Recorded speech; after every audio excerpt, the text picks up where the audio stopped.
Hello my dear students, आप सभी का स्वागत है इस नई वीडियो में। ये वीडियो नंबर 38 टॉपिक नंबर 10 है। ठीक है, इसका ये पार्ट 1 है। जैसा कि आप सभी लोगों को पता है कि टॉपिक नंबर 9 में मैंने पूरे जो क्वेश्चन आंसर इंपोर्टेंट थे वो सब मैंने करा दिए हैं। अब अपन बात कर रहे हैं टॉपिक नंबर 10 की। इस टॉपिक नंबर 10 में अपन पढ़ेंगे मोस्ट इंपोर्टेंट भावार्थ या कह सकते हैं व्याख्या। आपने सुना होगा संदर्भ प्रसंग व्याख्या सहित प्रश्न का आंसर देना होता है ना, तो वो ही अपन भावार्थ या व्याख्या जो होती है उनको अपन पढ़ने वाले हैं। जो किसके लिए है? 4 क्लास 12th वाले स्टूडेंट्स के लिए, जो एमपी बोर्ड से अपनी स्टडी कर रहे हैं उन बच्चों के लिए। तो और जानकारी के लिए मैं आपके लिए बता दूं कि आपके जो सिलेबस में 3 बुक हैं। पहली बुक है आरोह भाग 2। कौन सी है? आरोह भाग 2। इसको 2 भागों में बांटा है। एक भाग है इसका काव्य खंड और एक भाग है इसका गद्य खंड। ठीक है, जैसा कि आप सभी लोगों को पता होगा पर बताना मेरा फर्ज है भैया, तो बताना पड़ेगा। ठीक है, एक भाग कौन सा है? काव्य खंड। एक भाग कौन सा है? गद्य खंड। और दूसरी बुक है बितान भाग 2। कौन सी बुक है? बितान भाग 2। और तीसरी बुक है अभिव्यक्ति और माध्यम। अभिव्यक्ति और माध्यम। माध्यम। तो इन बुकों से, ये वाली बुक जो है और ये वाली बुक है, इन बुकों से केवल प्रश्न उत्तर, ठीक है, और ऑब्जेक्टिव यानी कि ओटियां आती हैं। और इस बुक से भी क्या आएगा? प्रश्न उत्तर और क्या आएंगी? ऑब्जेक्टिव यानी कि ओटियां आएंगी। ठीक है, लेकिन इस बुक की बात करें, इस बुक से देखिए प्रश्न उत्तर तो आते ही आते हैं। ठीक है, दूसरा आता है ऑब्जेक्टिव, कोई दिक्कत ही नहीं है। तीसरा इस बुक से आते हैं भावार्थ। ठीक है, तो भावार्थ या कह सकते हैं व्याख्या जो इस बुक से आती है। तो इन दोनों बुकों की तो भावार्थ व्याख्या अपन को पढ़नी ही नहीं है, कोई मतलब ही नहीं है चैप्टर से। अपन बात करेंगे आरोह भाग 2। आरोह भाग 2 में काव्य खंड की व्याख्याएं भावार्थ अलग होंगे, गद्य खंड के भावार्थ व्याख्या अलग होंगी। तो कुछ इंपोर्टेंट अपन इसमें से करेंगे और कुछ इंपोर्टेंट अपन इसमें से करेंगे। कुल मिलाकर के मैं जानकारी के लिए बता दूं, 4 नंबर के भावार्थ, 4 नंबर का एक भावार्थ काव्य खंड में से आता है, उसका अथवा करके और आता है, और 4 नंबर का एक इसमें से आता है। तो अपन काव्य खंड के, देखो यहाँ लिखा है आरोह भाग 2 का काव्य खंड, तो अभी अपन पहले पढ़ेंगे आरोह भाग 2 जो बुक है, इसके काव्य खंड में से कौन कौन से भावार्थ आते हैं उनको अपन एक साइड से पढ़ते जाएंगे। ठीक है, उसके बाद में फिर अपन स्टडी करेंगे गद्य खंड में कौन कौन से भावार्थ आते हैं, आरोह भाग 2 के गद्य खंड से कौन कौन से भावार्थ आते हैं उनको। तो पहले अपन पढ़ेंगे कौन सा? आरोह भाग 2 का काव्य खंड। तो इसमें कुल मिला के मैंने आपको बताया तो 9 पार्ट हैं। 9 पार्ट में से कौन कौन से इंपोर्टेंट है, अगर देखो एक एक भी लेंगे तो 9 तो वैसे ही हो जाते हैं, पर अपन कोशिश करेंगे भी कम से कम कराने की। बस आप एक साइड से देखते जाना कौन कौन से मैं कराता हूँ, जो आपके बोर्ड में आ जाए ऐसा अपन कराएंगे। ठीक है, बहुत आसान होते हैं, बच्चों को ये अक्सर टफ लगते हैं, लेकिन टफ नहीं है, आसान है, समझने की आवश्यकता है बस आप लोगों को। देखिए ध्यान से, इसमें पहले पार्ट है वन। पार्ट 1 से इसका नाम क्या है? आत्म परिचय और एक गीत। इसके राइटर कौन है? हरवंश राय बच्चन। ये आपको याद करना बहुत आवश्यक है। अगर आप भावार्थ करना चाह रहे हैं तो आपको ये याद करना जरूरी है। ठीक है, तो इसमें दोनों पार्टों को मिक्स किया गया है पार्ट 1 में। तो अपन इसमें से कौन कौन से इंपोर्टेंट भावार्थ है उनको पढ़ते हैं। ठीक है, देखिए सबसे पहले बता दूं क्वेश्चन कैसे आएगा पेपर में। निम्नलिखित पद्यांश की संदर्भ प्रसंग एवं विशेष सहित व्याख्या कीजिए। ठीक है, इसमें 4 चीजें आपको दिख रही हैं, एक संदर्भ, एक प्रसंग, एक विशेष और एक व्याख्या। इन चारों को आपको हेडिंग बना बना के लिखना है। ठीक है, तो इस प्रकार से आएगा। दिमाग में ये चीज रख लेनी है कि पूछा क्या है क्वेश्चन में, चारों चीज पूछी है कि 3 चीज पूछी है कि 2 चीज पूछी है। पर मैं आपको बता रहा हूँ 4 नंबर क्वेश्चन आता है तो चारों ही चीज पूछेगा। तो यदि आप इन काव्य खंड की भावार्थ को पूरा कर लेते तो आपके 4 अंक पूरे हो जाते हैं, यानी 4 अंक आपके यहाँ से कंप्लीट हो जाएंगे। बहुत आसान है, कुछ भी याद करने का नहीं होता, सब इसी में से भैया आ जाता है। देखो कैसे, बस आपको याद करने पड़ेंगे इनके पाठों के नाम और कवि का नाम। जो जो व्याख्या मैं कराऊंगा, जो जो भावार्थ जिन पाठों से मैं कराऊंगा, उन पाठों के बस आप याद कर लेना, बाद बाकी औरों को मत करना। ठीक है, चलो शुरू करते हैं थोड़ा सा वीडियो। इसको मिटा देता हूं मैं एक बार, फिर मैं शुरू कराता हूं आपको। ठीक है, कैसे क्या लिखना होता है सारी चीज समझा रहा हूं। देखो ध्यान से, क्वेश्चन ऐसे आ जाएगा। एक देखो, एक यहाँ पे लिखा हुआ है भावार्थ, ये जो पंक्तियां लिखी हैं 4, इनका आपको भावार्थ करना है। और एक नीचे अथवा करके एक नीचे आता है, आपकी जो मर्जी हो आप उसको लिख सकते हैं। ठीक है, तो देखिए लिखना कैसे पेपर में। सबसे पहले जो क्वेश्चन नंबर मान लो कोई सा भी, यहाँ पे मैंने 1 लिख दिया, कोई सा भी हो सकता है। ठीक है, फिलहाल मैं इसको 1 ही मान लेता हूं। तो ठीक है, तो यहाँ पे आप लिखेंगे उत्तर क्रमांक बन। अब जो बन आप लिख रहे हैं, अब बन का अगर आप अथवा कर रहे हैं ये वाला, तो आप पीछे लिख देंगे क्या, अथवा। क्योंकि आप अथवा नहीं कर रहे हैं तो आप लिखेंगे उत्तर क्रमांक बन। ठीक है, कोई दिक्कत तो नहीं है, यहाँ पे आप लिख देंगे। उसके बाद में सबसे पहले यहाँ पे क्या कहा है, संदर्भ, तो आप हेडिंग बनाएंगे इसमें कौन सी, संदर्भ, संदर्भ। लेकिन एक चीज दिमाग में रखना है, संदर्भ लिखने से पहले थोड़ा सा आपको उत्तर क्रमांक बना आपने लिख दिया तो पहले डिसाइड कर लीजिए आपको कौन सी वाली भावार्थ इसमें से करनी है। मान लो ये वाली करनी है, थोड़ा सा इसको आप एक हेडिंग के रूप में लिख दिया करो ऐसे, मैं ये वाली कर रहे हैं तो मैं जग जीवन ऐसे करके हल्की सी डेड कर दो। ठीक है, यानी कि पहली पंक्ति में से, पहली लाइन में से 2-3 वर्ड आगे को उठा लो और फिर अंतिम पंक्ति यानी कि लिए फिरता हूं, तो इसको मैं यहाँ पे लिख दूंगा फिरता हूं। इससे क्या होता है कि बाई चांस आपने ये वाली व्याख्या कर दी, मान लो इसको आप सॉल्व कर रहे हैं, पीछे आपने अथवा नहीं लिख पाया गलती से, तो फिर आप जब ये लिख देते समझ में उसकी में आ जाता है कि बच्चे ने, फिर वो आपके अथवा न लिखने का कोई फर्क नहीं पड़ने वाला, समझ जाएगा कि बच्चे ने ये वाली यानी कि ऊपर वाली व्याख्या यहाँ पे सॉल्यूशन की है। समझ गए मेरी बात, तो ये लिखना जरूरी होता है। ठीक है, उसके बाद में आप नीचे हेडिंग बनाएंगे, ये मान लो आपका पेपर है ऐसे ही बनाना है आपको।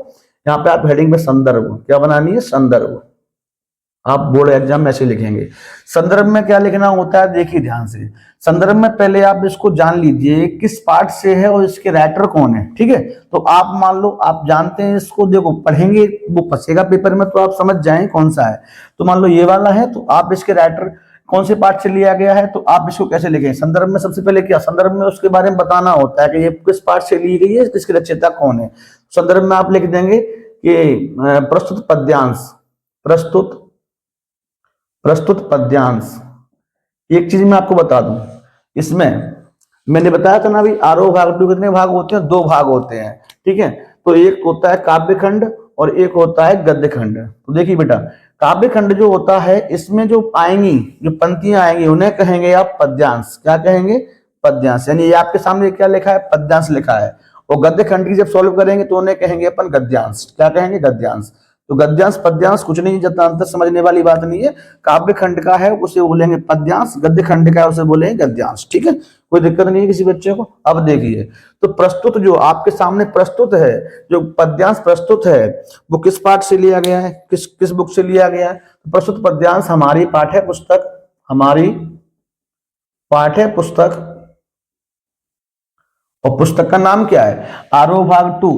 क्या नाम है, आरोह भाग 2। आरोह भाग 2 का कौन सा पार्ट है जी, 2 पार्ट है, इसमें पता होना चाहिए कौन से पार्ट से लिया, तो आत्म परिचय से लिया गया है। प्रस्तुत पद्यांश हमारी पाठ्य पुस्तक आरोह भाग 2 के आत्म परिचय नामक पाठ से लिया गया है, पाठ से लिया गया है। इसके रचयिता कौन है भैया, इसके रचयिता कौन है, श्री हरवंश राय बच्चन जी हैं। तो इसके रचयिता हरवंश राय बच्चन जी हैं। ठीक है, बच्चन जी हैं, ऐसे आप करके लिख देंगे। ठीक है, ये आपका संदर्भ हो जाता है। इसी का आपको 1 नंबर आपको मिल जाता है। ठीक है, दूसरा आता है प्रसंग। प्रसंग में क्या लिखना है अभी बाद में बात करेंगे थोड़ा सा, है ना। प्रसंग में क्या लिखेंगे आप, मैं इनको पीडीएफ बना के एक अच्छी राइटिंग में नोट करके आपको दे दूंगा, चिंता ना करिए। समझ में ना भी आए तो कोई बात नहीं है, बाद में समझ में बात नहीं तो आ जाएगी। मैं पढ़ता हूँ उसको सुन लिया करो, जब कोई चीज समझ में ना आए तो मैंने उसको पढ़ा भी तो आप समझ जाया करो।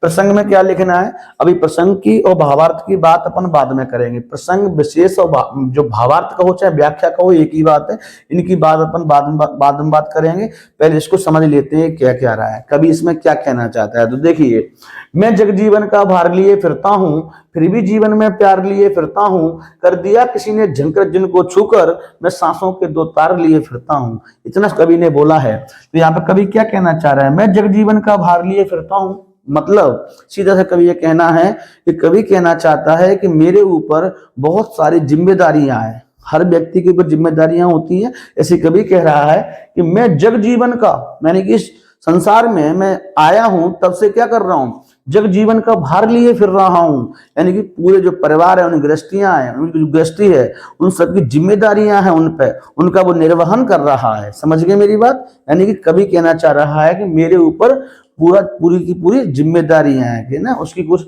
जवाबदारियां हैं, जिम्मेदारियां हैं, ठीक है। फिर भी जीवन में प्यार लिए फिरता हूं, इसका मतलब क्या है? फिर भी वो कहना चाह रहा है कि इतनी सारी जिम्मेदारियां, इतनी सारी कठिनाइयां, समस्याएं मेरे जीवन में आती रहती हैं, इनके बावजूद भी मैं सबके लिए प्यार बांटता फिरता हूं, यानी सभी से प्यार करता हूं, मेरे मन में दूसरों के लिए प्यार है, ऐसा कवि कह रहा है। ऐसा कवि ने कहा क्यों? ये बात क्यों कवि ने बोली? तो इसके पीछे देखो, कर दिया किसी ने झंकृत जिनको छूकर, वो कह रहा है कि एक बार किसी अपने ने मेरी मन की भावनाओं को छूकर झंकृत कर दिया था। यानी कवि का सीधा सा मतलब है कि पहले कवि क्या है ना, प्यार व्यार जानता ही नहीं था, लेकिन वो कह रहा है किसी अपने ने ही मेरे मन को क्या कर दिया? झंकृत कर दिया था, मन की भावनाओं को छूकर झंकृत कर दिया था। तब से मैं क्या कर रहा हूं? मैं सांसों के दो तार लिए फिरता हूं, यानी तब से जो मेरा जीवन है उसको मैंने प्यार को ही समर्पण कर दिया है, यानी कि मैं दूसरों को प्यार बांटता ही तब से फिर रहा हूं। ऐसा कवि कहना चाह रहा है इस पूरी पंक्ति में। आई होप कि समझ में आ गया होगा। अब देखिए, ये हमने समझ लिया, तो अब हम बात करते हैं प्रसंग कहां से बना है। तो बताइए, यहाँ पे पूरी पंक्ति की बात कर रहे हैं, तो इस पूरी पंक्ति में आपने क्या देखा कि कवि अपने बारे में बता रहा है, तो बस इसी को प्रसंग के रूप में लिख देंगे। प्रसंग होता है व्यक्तिगत सब्जेक्ट। आपने सोचा होगा, आप जब एप्लीकेशन लिखते हैं तो आप मान लो सफाई के ऊपर एप्लीकेशन लिख रहे हैं, तो सफाई में विषय लिखते हैं। विषय क्या है? सफाई हेतु, मतलब एक आवेदन पत्र से। तो सफाई हेतु जो आप लिख रहे हैं, सफाई क्या है? उसका टाइटल, शीर्षक हो गया। ऐसे प्रसंग होता है। कौन से प्रसंग है, मेन इसकी बात क्या निकल के आ रही है। तो प्रसंग में अपन लिखेंगे कि प्रस्तुत पद्यांश में कवि क्या कर रहा है? अपने स्वयं का आत्म परिचय दे रहा है। कवि कौन सा है? हरिवंश राय बच्चन। तो नाम भी उसका लिख दो, हरिवंश राय बच्चन जी। बच्चन जी क्या कर रहे हैं? आत्म परिचय का चित्रण कर रहे हैं। आत्म परिचय का चित्रण कर रहे हैं, अपने बारे में बता रहे हैं ना वो, कि मैं कौन हूं, कैसा हूं, मेरे ऊपर जिम्मेदारियां हैं, मैं जग जीवन का भार लिए फिरता हूं, फिर भी जीवन में प्यार लिए फिरता हूं। तो इसका मतलब क्या है? देखिए, इस पूरे को लिखेंगे अपन भावार्थ, या आप हेडिंग बनाएंगे व्याख्या। देखो, दोनों में से आपको एक ही हेडिंग बनानी है। वो डिपेंड करेगा कि यहाँ पेपर में क्वेश्चन में क्या दिया है। व्याख्या यहाँ पे दी गई है तो व्याख्या हेडिंग बनाना, भावार्थ दिया गया हो तो भावार्थ हेडिंग बनाना, ठीक है। क्वेश्चन ऐसे ही पूछ लेगा, संदर्भ प्रसंग एवं विशेष सहित भावार्थ कीजिए, ऐसे पूछ ले तो आप भावार्थ हेडिंग बना देना, व्याख्या कहे तो व्याख्या हेडिंग बना देना। समझ में आ रहा होगा आप लोगों की में। वीडियो ये वाला लंबा होगा, लेकिन कोई दिक्कत नहीं, समझिए आप, ठीक है। भावार्थ में आप क्या लिखेंगे? जो भी इसमें कवि ने बोला है, इस पूरे को यहाँ पे बॉडी के रूप में अपन लिख देंगे, ठीक है। तो देखो क्या कह रहा है। तो प्रस्तुत पद्यांश में यहाँ पे लिखेंगे, प्रस्तुत पद्यांश में कवि कहता है कि मेरे ऊपर बहुत जिम्मेदारियां हैं, मेरे ऊपर बहुत जिम्मेदारियां हैं, और मैं उनका यानी जिम्मेदारी है उनका क्या कर रहा हूं? निर्वहन निर्वहन करता हूं, ठीक है। इतना कवि ने पहली लाइन में बोल दिया। फिर कह रहा है कि फिर भी जीवन में प्यार लिए फिरता हूं, यानी कि पहली लाइन का अर्थ क्या है? मैं जगत जीवन का भार लिए फिरता हूं। प्रस्तुत पद्यांश में कवि कहता है कि मेरे ऊपर बहुत जिम्मेदारियां हैं और मैं उनका निर्वहन करता हूं। और फिर क्या कह रहा है? इतनी ज्यादा जिम्मेदारियां होने के बाद भी फिर भी जीवन में प्यार लिए फिरता हूं। तो कह रहा है कि इतनी जिम्मेदारियां होने के बाद भी, इतनी जिम्मेदारियां मैं आपको अच्छे से लिख के दे दूं, चिंता ना करिए आप। इतनी जिम्मेदारियां होने के बावजूद भी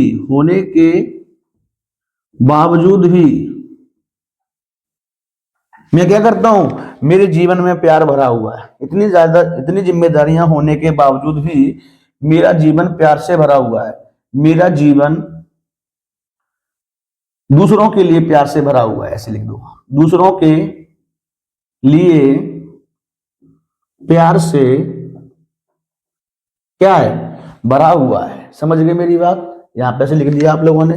नेक्स्ट, कर दिया किसी ने झंकृत जिनको छूकर।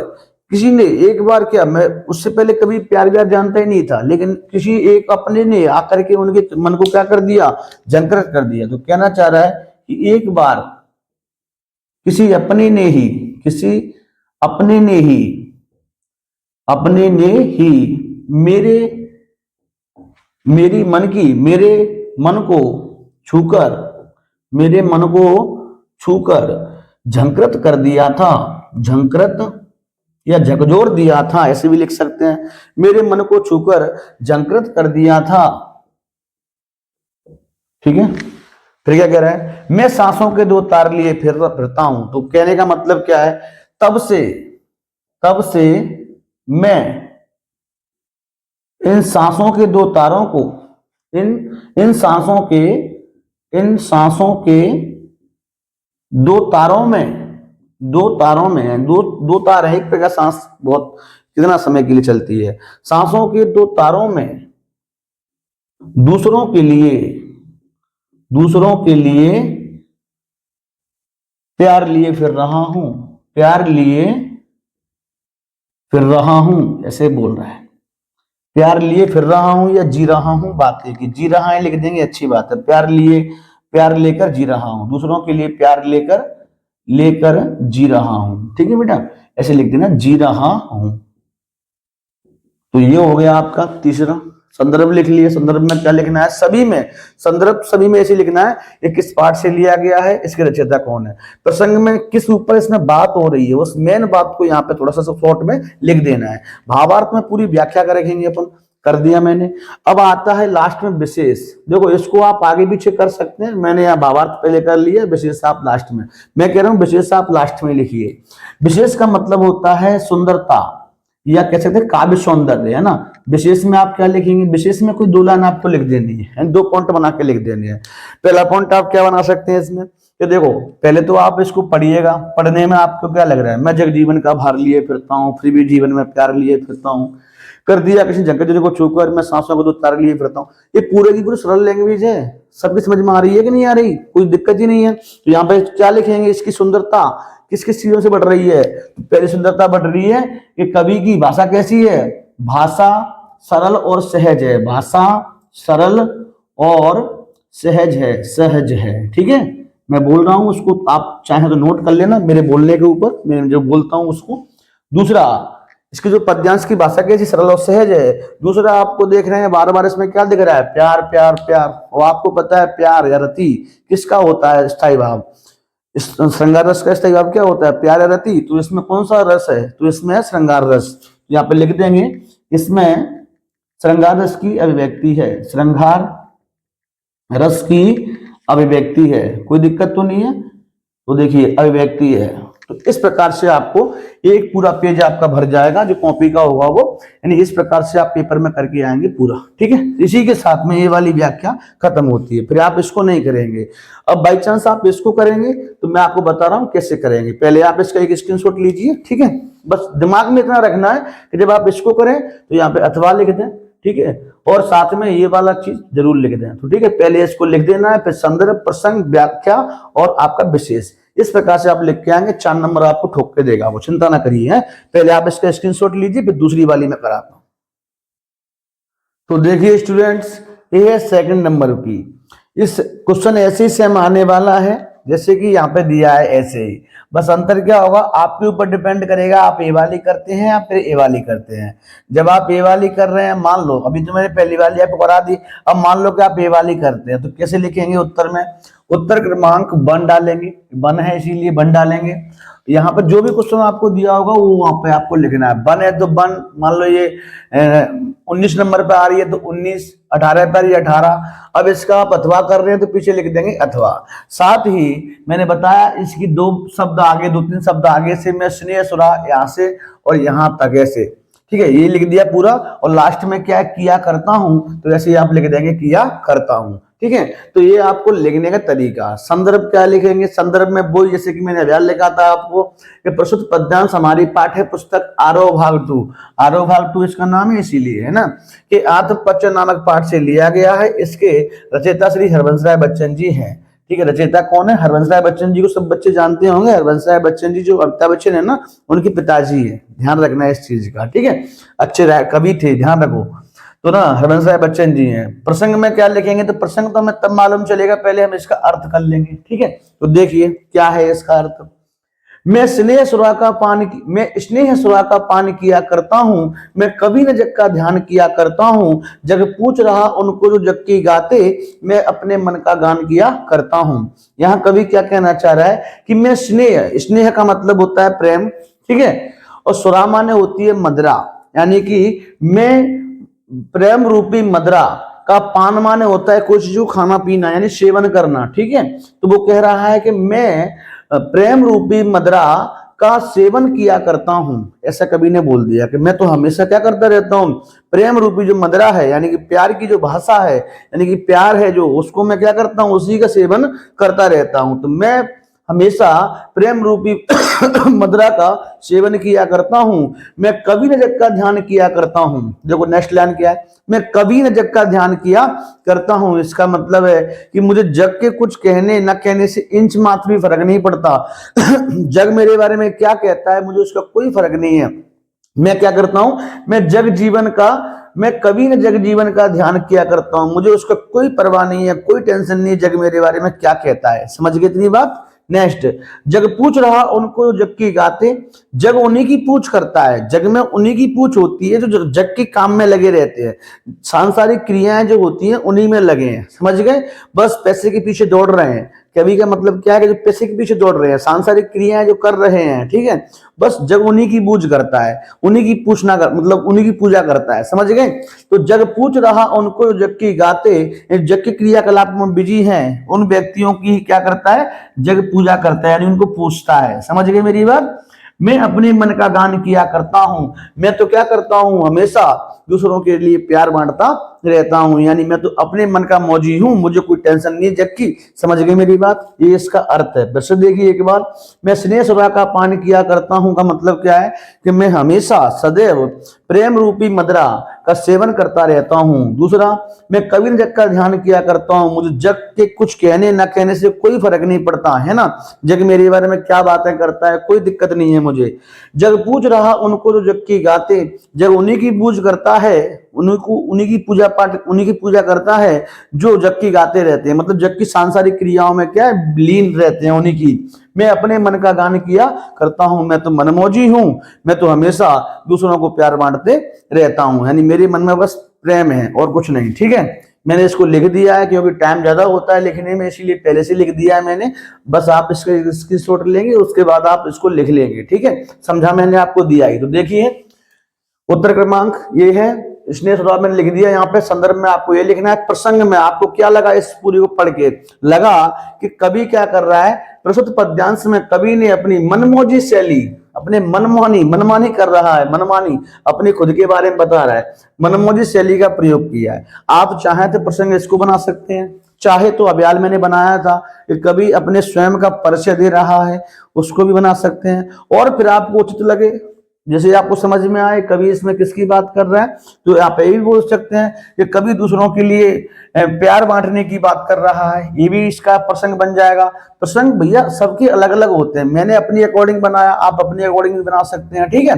तो प्यार का वर्णन करते हुए अपना दूसरों के प्रति प्यार बताते हुए कह रहा है कवि, ऐसा बोल सकते हैं, ठीक है।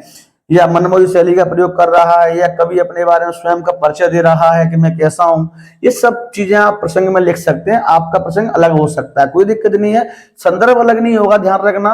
बाद में की प्रसंग और व्याख्या आप अलग कर सकते हैं, चाहे आपको कुछ इसमें लाइन ऐड करनी हो आप कर लीजिए, कोई दिक्कत नहीं है। बड़ी छोटी करनी, छोटी तो होगी ही नहीं क्योंकि इससे भी छोटी क्या करोगे, बड़ी ही कर सकते हो तो बड़ी कर सकते हो, आप कर लेना।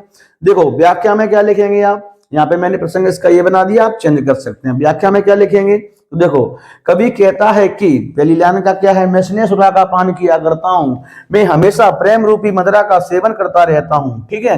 मैं कभी न जग का ध्यान किया करता हूं, मुझे जग की कोई चिंता नहीं है कि जग मेरे बारे में क्या क्या बातें कहता है, उसकी उसे कोई टेंशन नहीं है।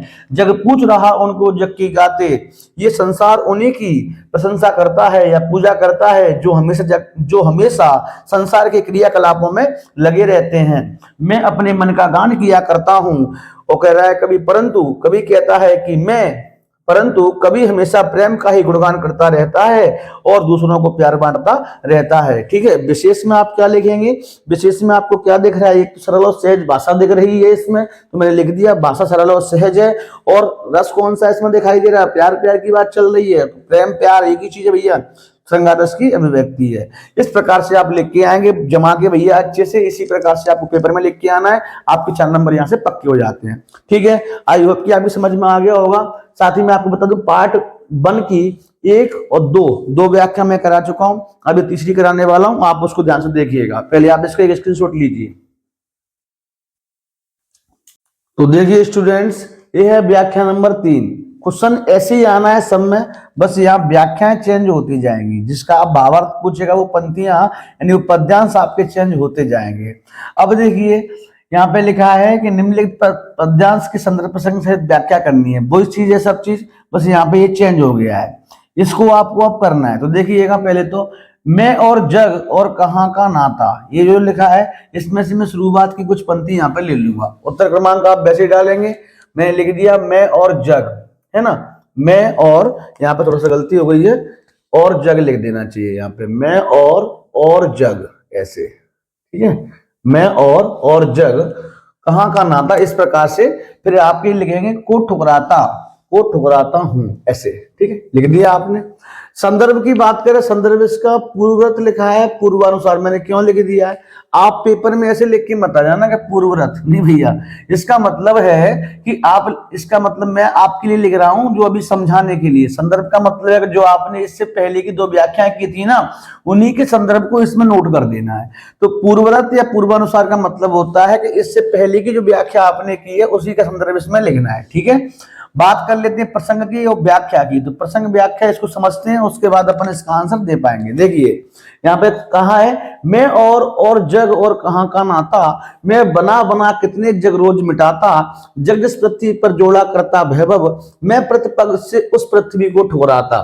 देखिए ध्यान से, कभी क्या कहना चाह रहा है, एक तो मैं और एक जग, यानी कि एक तो मैं और एक जग, कहाँ का नाता, भला मेरा इस जग से क्या नाता हो सकता है, कहाँ मैं कहाँ ये जग, इससे भला मेरा क्या नाता हो सकता है।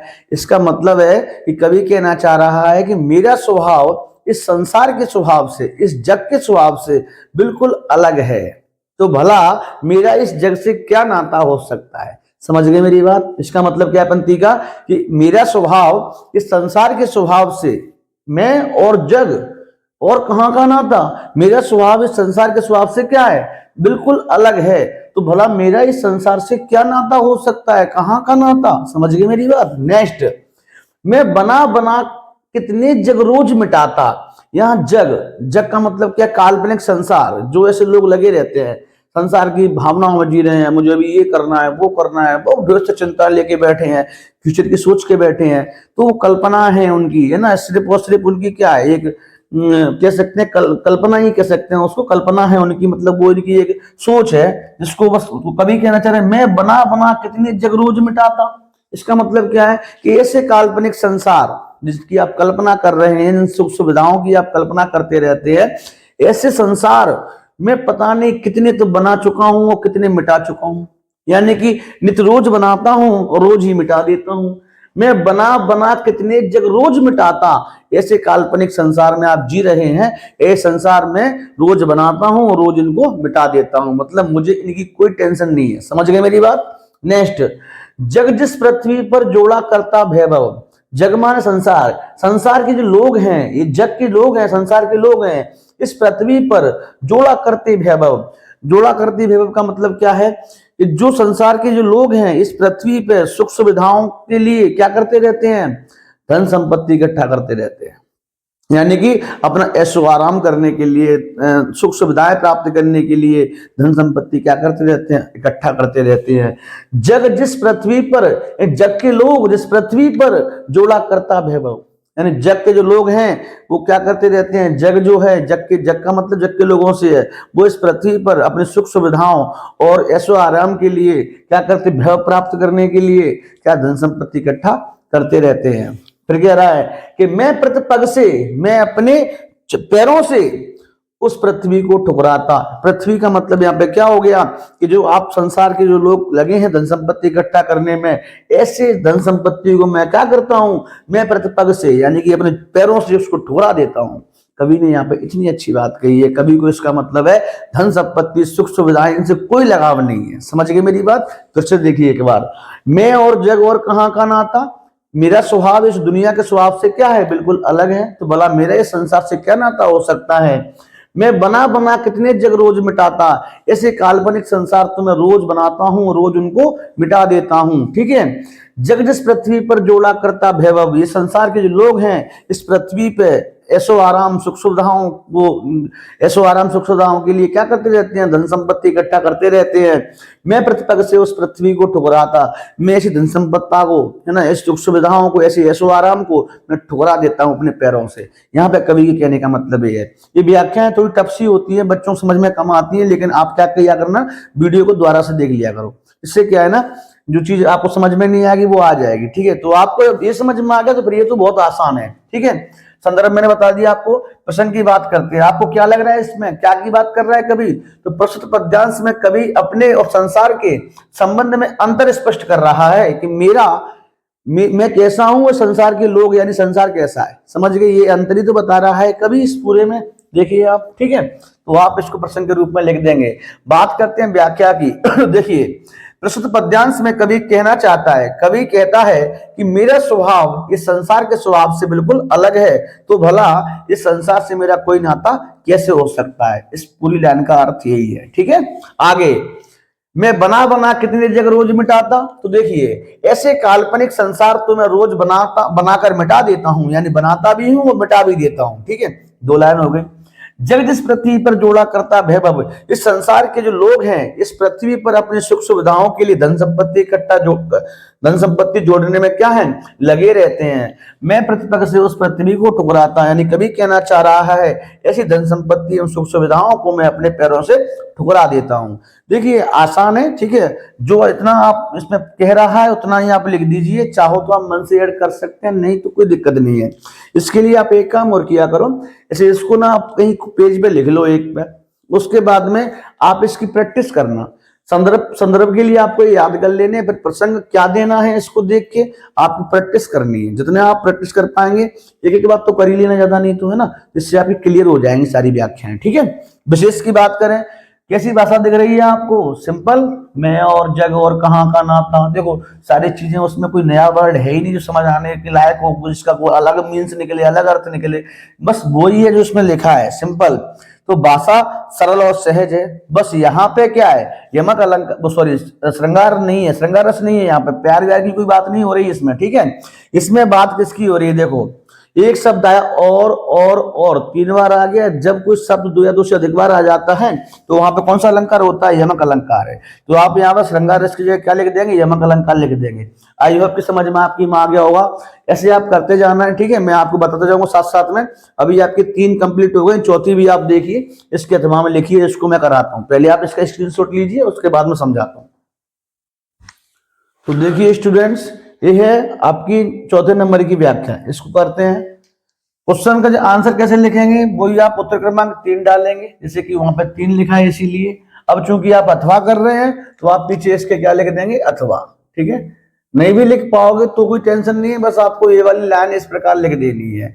लाइन कैसी बता दी मैंने आपको, 2 शब्द आगे से ले लिए और लास्ट के जो वर्ड हैं वो मैंने ले लिए। यहाँ पे समझ जाएगा सामने वाला कि आप कौन सी वाली व्याख्या करना चाह रहे हैं। अथवा लिख देंगे तो और अच्छे समझ में उसकी में आ जाएगा। ठीक है। संदर्भ में क्या लिखेंगे इसके में देखिए ध्यान से। संदर्भ अब की बार चेंज है, क्योंकि वो तीनों व्याख्या है, ये वाली और इससे पहले की 2 व्याख्याएं आत्म परिचय नामक पाठ से थी, लेकिन ये वाली जो व्याख्या है वो इस यानी कि बी, एक गीत दिन जल्दी जल्दी ढलता है, इस वाले पाठ से है, इसीलिए संदर्भ चेंज हो जाएगा थोड़ा सा। संदर्भ में क्या है? प्रस्तुत पद्यांश हमारी पाठ्य पुस्तक आरोह भाग 2, किताब तो वही है ना, आरोह भाग 2 के दिन जल्दी जल्दी ढलता है। इसको देखिए, दिन जल्दी जल्दी ढलता है। मैंने यहाँ पे एक गीत क्यों नहीं लिखा? क्योंकि एक गीत कोई नाम हो सकता है, भला एक गीत, 2 गीत, 4 गीत, कई हो सकते हैं ऐसे, तो एक गीत नहीं, एक गीत तो यहाँ पे गीत है, इसीलिए इसको एक गीत लिखा गया है। बाद बाकी चैप्टर का नाम है दिन जल्दी जल्दी ढलता है। अब यार मैंने लिख नहीं पाया था इसका नाम, लेकिन अब आवश्यकता आन पड़ी है तो लिख दिया मैंने पूरा। ठीक है, तो दिन जल्दी जल्दी ढलता है, इसको आप लिखेंगे यहाँ पे। नामक पाठ से लिया गया है, इसके रचयिता एक ही है, हरवंश राय बच्चन जी हैं। जानकारी के लिए बता दूं, एक चीज का विशेष ध्यान रखें सब बच्चे, जो बुक का नाम आप लिखें आरोह भाग 2, तो इसको सिंगल इन्वर्टेड कोमा बंद कर देना है। दिन जल्दी जल्दी ढलता है, ये उस पाठ का नाम है, इसीलिए यहाँ पे भी सिंगल इन्वर्टेड कोमा लगा देना है। और रचयिता के नाम लिखें आप, उसको भी सिंगल इन्वर्टेड कोमा में या डबल इन्वर्टेड कोमा में यानी कोटेशन मार्क में बंद कर सकते हैं आप। ठीक करना है आपको, जिससे क्या है ये अलग से दिखेगा सामने वाले को। ठीक है, वो करना ही है ऐसा। अब देखिए प्रसंग में क्या लिखेंगे, प्रसंग और व्याख्या अपन इसका अर्थ समझते हैं, उसके बाद अपन लिखेंगे। देखिए, हो जाए न पथ पे रात कहीं मंजिल भी तो अब दूर नहीं है, सोच थका दिन का पंथी भी जल्दी जल्दी चलता है, दिन जल्दी जल्दी ढलता है। इसका अर्थ देखिए, हो जाए न पथ पे रात कहीं, मान लिया जाए कि आप कोई व्यक्ति है जो काम करके आ रहा है, सुबह से शाम तक उसने काम किया और रात में मान लो वो आ गया और उसको किसी बस ने या मान लो किसी साधन ने ऐसे स्थान पे उतार दिया जहां से उसका घर 2-3 किलोमीटर दूर है। तो भैया मान लो शाम के 5-6 बजे का टाइम है, 6-7 बजे का, और मान लो दिन ढलने वाला है। समझ गए मेरी बात? तो वो जो व्यक्ति है वो क्या करता है, वो उसको एक मन में टेंशन हो जाती है कितनी रात ना हो जाए। समझ गए? साधन वाले ने, जो वाहन वाला है, उसने उसको उतार दिया 2-3 किलोमीटर दूर। अब वो क्या है, दिन का थका हुआ है बेचारा, लेकिन फिर भी उसको टेंशन है कि ना रात ना हो जाए। तो रात ना हो जाए इस चक्कर में वो क्या करता है, जल्दी जल्दी घर के लिए कदम बढ़ाने लगता है। और जैसे ही उसको मालूम चल जाता है घर मेरा अब यहाँ से 500 मीटर दूर है, तो उसके अंदर और ज्यादा उत्साह आ जाता है, डबल स्पीड से चलने लगता है। समझ रहे हैं मेरी बात को? बस यही है पूरा। देखिए कैसे, हो जाए न पथ पे रात कहीं, पथ माने होता है रास्ता, हो जाए न पथ पे रात कहीं मंजिल भी तो अब दूर नहीं। वो सोचता है कि मंजिल ज्यादा दूर नहीं है और रात कहीं हो ना जाए पथ पे, रास्ते पे ही मुझे। यह सोच थका दिन का पंथी, पंथी माने होता है राहगीर, जो काम करके आया व्यक्ति, वो रास्ते वाला है ना, तो राहगीर। तो देखिए पंथी माने वो व्यक्ति, यह सोच थका दिन का पंथी, इतना सब थका होने के बावजूद भी, पूरे दिन उसने काम किया है, थका हुआ है, उसके बावजूद भी पंथी भी जल्दी जल्दी चलता है। यानी कि यह सोच थका, ये क्या सोच लेता है कि पथ पर रास्ता ना हो जाए और मंजिल भी मेरी दूर नहीं है, अब 2-3 किलोमीटर की बात चल लूंगा इतना। तो यह सोच थका दिन का पंथी भी जल्दी जल्दी चलता है, पूरे दिन का थका हुआ व्यक्ति भी जल्दी जल्दी चलने लगता है और दिन जल्दी जल्दी ढलता है। ये जो आप लाइन देख रहे हैं ये क्या है, उसने अपना तुक बनाने के लिए कवि ने हर उस पद्यांश में इसको यूज किया है।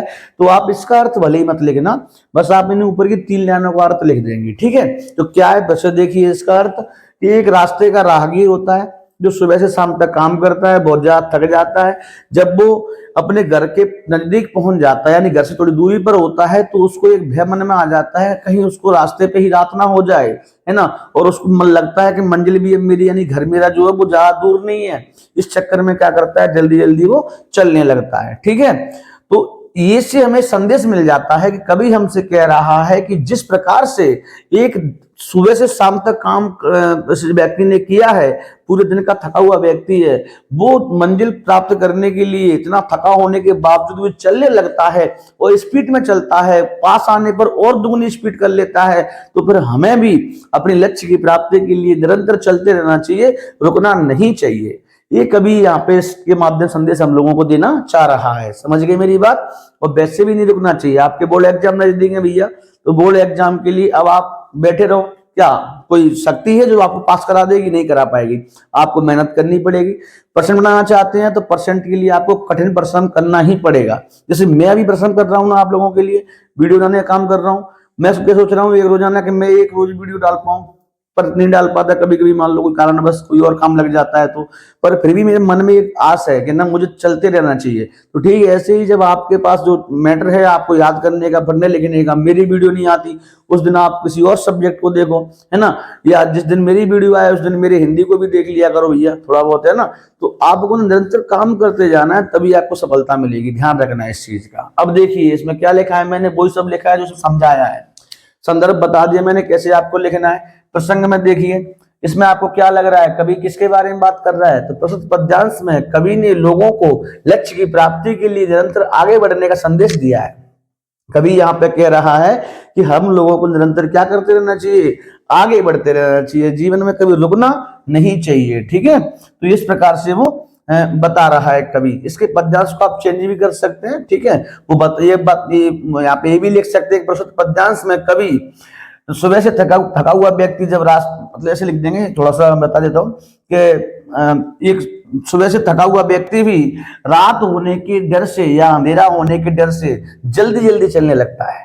प्रस्तुत पद्यांश में कवि कहता है कि एक दिन का थका हुआ व्यक्ति यानी राहगीर भी रात होने के भय से या अंधेरा होने के भय से क्या करता है, जल्दी जल्दी चलने लगता है। इसमें यही तो बात बोली गई है।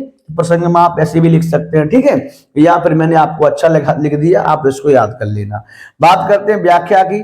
तो कवि कहता है कि जब कोई व्यक्ति दिन भर काम करता है तो वह थक जाता है। इसको मैंने अपनी भाषा में बहुत अच्छे से लिख दिया, ध्यान देना। कवि कहता है कि जब कोई व्यक्ति दिन भर काम करता है तो बहुत थक जाता है, तो इतना थका हुआ होने के बावजूद भी रास्ते में अंधेरा होने के भय से वह अपनी मंजिल की ओर तेजी से कदम बढ़ाने लगता है, कदम बढ़ाता रहता है। ठीक इसी प्रकार से हमें भी अपने लक्ष्य की ओर निरंतर आगे बढ़ते रहना चाहिए। यही है इसका अर्थ, कुछ ज्यादा नहीं है, एक दो छोटी सी लाइन मान लो आप, और कुछ नहीं है। बात करते हैं और विशेष की। विशेष में क्या लिखना है, भाषा देखिए आप कैसी है, पढ़ने से समझ में आ रही है। तो भाषा सरल और सहज है। यहाँ पे देखिए, इससे पहले वाले में था, इसमें मैं और जग और कहाँ का नाम था, इस प्रकार से था ना। इसमें और शब्द 2 बार 3 बार आया था, इसीलिए यहाँ पे मैंने यमक अलंकार आपको बताया था। और यहाँ पे मैं बोल रहा हूँ पुनरुक्ति प्रकाश अलंकार है। जल्दी जल्दी यहाँ पे वर्ड बार बार आया है, देखो जल्दी जल्दी यहाँ पे 2 बार आ गया है, इसीलिए यहाँ पुनरुक्ति प्रकाश अलंकार है। लेकिन अंतर क्या है, शब्द यहाँ पे भी 2 बार आया है और शब्द यहाँ पे भी 2 या 3 बार आया है, और भी एक शब्द जल्दी जल्दी भी एक शब्द। अंतर सिर्फ इतना है कि यहाँ पे हर बार और का अर्थ कुछ और ही निकल रहा है, यानी कि हर बार और का अर्थ अलग अलग है। भले ही एक शब्द 2 या 2 से एक बार आया है, लेकिन हर बार इस शब्द का अर्थ अलग है, इसीलिए इसमें यमक अलंकार है। और इसमें जल्दी जल्दी 2 बार भले ही आया है, लेकिन इसका अर्थ वही है, इस जल्दी का अर्थ है वही इस बारी जल्दी का अर्थ है। जल्दी जल्दी बार बार इस प्रकार शब्द आते हैं, तो वहां पुनरुक्ति प्रकाश अलंकार होता है। अलंकार के वीडियो मैंने आपको अच्छे से समझाया, नहीं देखा हो तो देख लेना। ठीक है, समझ में आ गई इतनी बात। तो इसमें कौन सा अलंकार है बेटा, पुनरुक्ति प्रकाश अलंकार है। इसी के साथ पार्ट 1 की जो इंपोर्टेंट व्याख्याएं थी वो मैंने खत्म कर दी हैं। अब सोच रहे होंगे कि सर पार्ट 1 में ही इतनी व्याख्याएं, तो पार्ट 9 तक कितनी होंगी, चिंता ना करिए, मैं आपको बहुत कम कराऊंगा, टेंशन ना करिए। कुछ पार्ट में से इंपोर्टेंट है, आती है, उसमें ज्यादा लेनी पड़ेगी, और नहीं आएंगे उन्हें हटा देंगे पाठों को। ठीक है, चिंता ना करिए आप तो कम ही याद करिए, जितना आपके लिए इंपोर्टेंट होगा मैं उतना ही कराऊंगा आपको। इस चिंता आप छोड़ दीजिए। अभी इसमें 4 है तो 4 कर लीजिए, किसी में 1 भी नहीं होगी, किसी में 1 ही होगी, चिंता ना करिए, आप बस देखते जाइए। ठीक है, तो आई होप की व्याख्या आपकी समझ में आ गई होंगी। ठीक है बेटा, फिर मिलते हैं नेक्स्ट वीडियो में आगे की व्याख्याओं के साथ, यानी पार्ट 1 हो गया, पार्ट 2, 3 इनके साथ मिलते हैं। ठीक है, जब तक के लिए आप इन चारों व्याख्याओं को बिल्कुल तैयार कर लेना, लिख के चेक कर लेना, प्रैक्टिस कर लेना। ठीक है, और इनको हो सके वो चीज याद कर लेना। ठीक है बेटा, तो आज के लिए इतना ही, धन्यवाद। आप स्क्रीनशॉट लीजिए, मैं आपको फिर ना नेक्स्ट वीडियो में मिलता हूँ।